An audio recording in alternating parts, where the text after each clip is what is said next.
Bonjour, vous êtes donc à l'écoute de Lumière de l'Espérance, le journal de Radio Courtoisie du dimanche, et vous êtes en direct avec Grégoire Boucher, assisté de Géraud Dujonchet.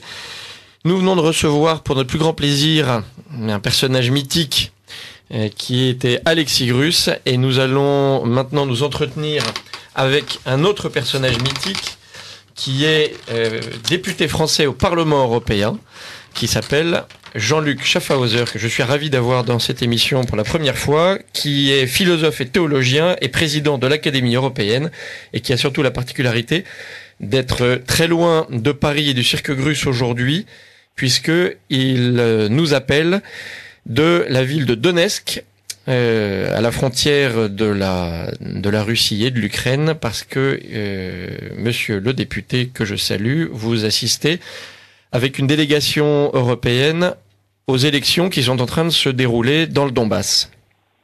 Écoutez, je n'y suis pas, bonjour quand même, bonjour à tous les auditeurs, je n'y suis pas en tant que député européen parce que malheureusement... Non mais vous l'êtes. Je le suis, mais malheureusement l'Europe a déjà arrêté une philosophie sur l'est de l'Ukraine en mettant d'un côté les bons qui sont à Kiev, la démocratie, l'Occident, les droits de l'homme, et puis les mauvais manipulés par les Russes qui sont à l'Est et qui même quand ils font des élections où la participation là est non seulement véritable, c'est tout un peuple qui se mobilise, c'est tout un peuple qui dit son souhait de paix et également de retrouver une identité parce qu'ils se sont trahis évidemment par le gouvernement de Kiev qui les a pilonnés, qui a pilonné ces écoles. J'en ai vu plusieurs qui ont été bombardées, pilonné des hôpitaux. Et donc, à partir de ce moment-là, on se trouve dans une situation très difficile et où aujourd'hui, un pouvoir de fait qui s'est installé, qui représentait la résistance, recherche une légitimité. Et il me paraissait important en tant que député européen, effectivement, mais surtout en tant que citoyen, c'est-à-dire que je suis aussi député européen, de regarder ce qui se passe parce que personne ne disait, à mon avis, la vérité et que le mieux c'était d'aller sur place. Alors vous êtes parti dans vos bagages Christophe de Rouscouret, qui normalement est à mes côtés, donc j'étais un peu inquiet de savoir dans quel état j'allais le retrouver et si même j'allais le retrouver. Donc j'espère que vous avez de bonnes nouvelles à me donner de lui, puisque vous êtes parti. Oui, pour le moment ça va. On espère qu'on arrivera à rentrer. J'espère aussi. Donc il s'est passé donc des élections législatives la semaine dernière, donc dans la partie occidentale de l'Ukraine. C'est la partie orientale, pour faire simple, de l'Ukraine n'a pas participé à ce vote la semaine dernière et a organisé donc aujourd'hui des élections. Est-ce que vous pouvez nous en dire plus, nous dire un petit peu ce que vous constatez, ce que vous avez vu, dans quel climat ça se fait? Est-ce qu'il y a d'autres délégations internationales qui sont là pour observer? Est-ce qu'il y a des menaces? Quelle est la présence d'éventuellement de l'armée, de l'armée ukrainienne dans cette situation-là? Comment c'est perçu par la population? Écoutez, la population s'exprime de manière massive pour montrer son souhait d'indépendance. Alors, ce souhait d'indépendance, il le voit malheureusement aujourd'hui à travers plutôt une république indépendante et non plus à travers un fédéralisme, ce qui est tout à fait compréhensible compte tenu du pilonnage et des bombardements qui ont eu lieu et des morts qu'ils ont eu parmi leurs proches. Donc, pour être bien clair, qui ont été des bombardements orchestrés par l'armée ukrainienne contre ses propres populations. Absolument, absolument. Il y a eu bombardements systématiques des populations civiles et bombardements systématiques en plus pour faire fuir des écoles, hôpitaux, il faut le dire. Et donc, dans ces conditions-là, évidemment, ce qui paraissait encore possible et ce que moi, personnellement, je souhaite, qui est un fédéralisme, un véritable fédéralisme, apparaît très difficile, car effectivement, les populations qui ont souffert aujourd'hui pensent plus à l'indépendance ou pour d'autres au rattachement à la Russie. Alors, je vais vous poser une double question. Récemment, il y a eu des élections en Écosse qui ont abouti à un résultat de maintien dans le Royaume-Uni, mais avec quand même un pourcentage très très élevé de la population qui historiquement a souhaité une forme d'indépendance. C'était regardé avec énormément de crainte par les Européens. Par les Français aussi, certains qui y voyaient éventuellement un moyen pour les Corses, les Bretons ou les Alsaciens de demander aussi leur indépendance. C'est pas du tout la situation évidemment de l'Est de l'Ukraine. Est-ce que vous pouvez nous rappeler très brièvement quelles sont les aspirations de cette population très russophone de l'Est de l'Ukraine? Écoutez, ces aspirations sont d'abord des aspirations culturelles et identitaires légitimes. Il faut dire que l'Est de l'Ukraine a toujours appartenu à la Russie, et ce n'est que, je dirais, sous Lénine et surtout sous Staline que on a fabriqué d'une certaine manière l'Ukraine avec des identités culturelles, spirituelles différentes. Il faut rappeler aussi aux auditeurs qu'en 1933, il y a eu le pire génocide jamais organisé dans toute l'histoire de l'humanité, puisque 7 millions d'Ukrainiens ont été massacrés et tués par la famine juste en un hiver. Donc et les chiffres pour le coup sont indiscutables, ceux-là. Absolument. Et donc il y a eu cette fabrication. Alors à partir du moment donné où le pouvoir de Kiev s'est prononcé en refusant l'identité culturelle à l'Est, il y a eu évidemment une révolte. Et cette révolte est tout à fait compréhensible.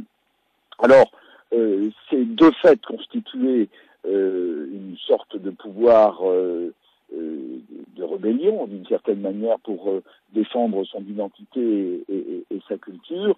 Et le pouvoir de Kiev, au lieu d'aller à la négociation, lui-même d'ailleurs issu d'un coup d'État, il faut quand même le dire, au lieu d'aller à la négociation et se mettre autour d'une table pour mettre en place ce dont on parle actuellement du fédéralisme, a commencé par pilonner et à bombarder et à s'en prendre, il faut le dire, non pas même aux militaires, mais aux populations civiles, avec des milliers de morts, avec 750 000 à peu près déplacés, et actuellement, il continue dans cette même logique. Oui, parce qu'on disait qu'à Donetsk, il y avait environ 2 millions de personnes, et qu'aujourd'hui, il n'en reste plus qu'un quart, en gros. Que tous les autres ont fui sous les bombardements. À peu près 600-700 000 personnes. Voilà, tout le reste est sorti de la ville et se retrouve en Russie. Alors pourquoi les Européens poussent à ce point-là au massacre d'une population et à une solution sanglante et non pas une solution pacifique de la situation? Parce que je crois que là, effectivement, nous sommes dans cette vieille querelle des grandes puissances. Vous savez, Brzezinski qui déjà s'opposait à ce qu'il y ait une Europe unie, une Europe continentale forte. Il fallait donc faire un clivage. Moi-même, quand j'étais en 1995 à Kiev, rencontrer Kouchma, déjà là, la fondation Soros me disait qu'elle voulait couper l'Ukraine en deux. Et donc nous sommes là dans un combat de civilisation d'une certaine manière, mais où on veut couper l'Europe en deux pour que les États-Unis puissent maintenir sous couvert de l'Occident une mainmise en fin de compte sur l'Europe occidentale. Et donc nous sommes en face d'un conflit. D'ailleurs la population elle en est parfaitement consciente. Elle dit nous souffrons, nous n'en voulons même pas au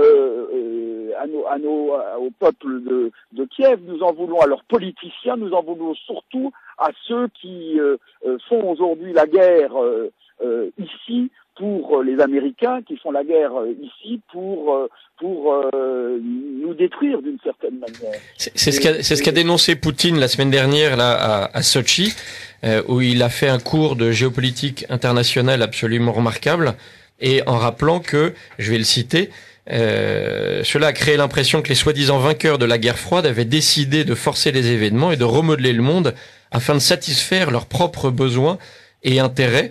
Et on est vraiment, on a l'impression que voilà, l'histoire, d'ailleurs dans une logique très très marxiste, il y a un vent de l'histoire, que maintenant il souffle de l'Ouest et que il se doit d'être bon par définition. Absolument, et malheureusement cette langue de bois, nous l'avons actuellement au Parlement européen, où d'un côté il y a les bons, de l'autre côté il y a les méchants, de l'autre côté il y a l'état de droit, la démocratie, et de l'autre côté les Russes qui manipulent, sans se rendre compte que nous-mêmes nous sommes totalement manipulés, et que derrière ça il y a des intérêts importants. Même ici, il y a déjà des hommes d'affaires américains qui se partagent des richesses. Donc c'est quand même... Ça on leur fait confiance, oui. Voilà. Donc nous sommes en face d'un conflit dont font les frais cette population qui elle-même consciente qu'elle en fait les frais. Donc il faut aujourd'hui à tout prix retrouver raison, se remettre autour de la table, trouver le projet commun qui peut nous unir et non pas essayer comme l'Europe le fait. Actuellement, en parlant d'union, l'Europe, nous la croyons pour la paix, aujourd'hui c'est la guerre, et nous la croyons pour l'union, aujourd'hui c'est la division. Et donc nous devons sortir de ces logiques mortifères pour vivre ensemble avec nos voisins et trouver les éléments qui nous permettent effectivement le projet commun qui nous permettra de vivre en paix. Alors, on évoque la possibilité d'une nouvelle offensive militaire de l'Ukraine contre cette enclave dite indépendantiste. Est-ce que ça se ressent? Est-ce que vous avez des informations sur ce sujet-là? Et que peut-on attendre du résultat de ces élections et évidemment des conséquences de ces résultats qui vont pas plaire à ce néo-gouvernement de Kiev qui s'est fait avec des personnalités pour le moins baroques? Oui, alors écoutez, d'abord pour ce qui concerne les tirs, effectivement il y a eu des tirs du côté de l'aéroport, il devait y avoir une offensive, mais pour le moment la situation là où je suis semble calme, relativement calme, parce qu'on sent quand même les tensions. Donc ce point de vue, la situation paraît normal quand on peut le dire Oui. d'un endroit pareil. Mais maintenant effectivement il faut trouver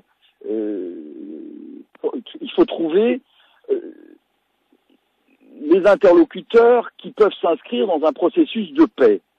Il est d'une certaine manière, si on peut comprendre que le gouvernement de Kiev, qui était quand même issu d'un putsch, est allé chercher sa légitimité par des élections qui, semble-t-il, je discutais avec certains journalistes ce matin de médias français, disaient que c'était très fortement manipulé. Ici, moi je le dis franchement, je n'ai pas eu l'impression de cette manipulation, et je trouve aussi normal que ce gouvernement, de fait, à l'Est, cherche sa légitimité et par des élections. Et je veux ce qu'il faut faire, c'est effectivement que ces deux gouvernements se retrouvent pour parler de la paix, et non pas que derrière, pour parler de la paix, pour parler d'un projet commun, pour voir comment on peut, malgré ces moments qui ont été, je dirais, où on peut parler d'attaques massives contre les populations civiles, d'un gouvernement que l'Occident et que l'Europe soutient, ce que je n'arrive pas à comprendre, mais malgré tout ça, il faudra bien à un moment donné faire la paix. Ou bien il s'agirait alors, derrière les intérêts de puissance extérieure, de vouloir créer une sorte d'abcès qui, pour toujours, on peut pas dire pour toujours, mais pour les années à venir, couperait l'Europe en deux. Et ceci me paraît absurde parce que nos intérêts convergent avec ceux de la Russie. Nous avons beaucoup de choses à partager ensemble, des défis aussi par rapport, je pense, à l'islamisme, je pense également même à la Chine, auquel moi je suis très favorable à un monde multipolaire, mais encore faut-il une Europe puissance et non simplement une Europe inféodée Et donc, tel que je crains, et je vois les choses, malheureusement, je crains que on essaye de pousser aux tensions et non pas à la paix. Si je suis là, c'est justement pour essayer d'éviter une telle escalade de la violence et qu'on se remette autour de la table pour discuter et trouver des solutions malgré ce qui est arrivé. Eh bien, écoutez, Jean-Louis Schaffhauser, je vous félicite pour cette démarche. Je vous en remercie beaucoup au nom du peuple français qui considère aussi que cette situation est intolérable et qu'il faut favoriser toutes les solutions de paix. Merci d'être intervenu en direct de Donetsk pour nous tenir au courant les auditeurs de Radio Courtoisie de la situation donc dans cette partie orientale de l'Ukraine, dans une situation très conflictuelle. Et nous allons recommander aux prières de chacun la paix en Ukraine et dans cette région. Merci beaucoup Jean-Luc Schaffhauser de votre intervention. Bonne mission et écoutez, revenez-nous entiers, c'est tout ce qu'on peut souhaiter. Voilà. Et je vous souhaite un très bon dimanche et saluez tous les gens autour de vous de notre part et de la part des auditeurs de Radio Courtoisie. Voilà. Je rappelle, merci beaucoup. Mais je vous en prie. Merci beaucoup. À très bientôt. Également. Merci beaucoup.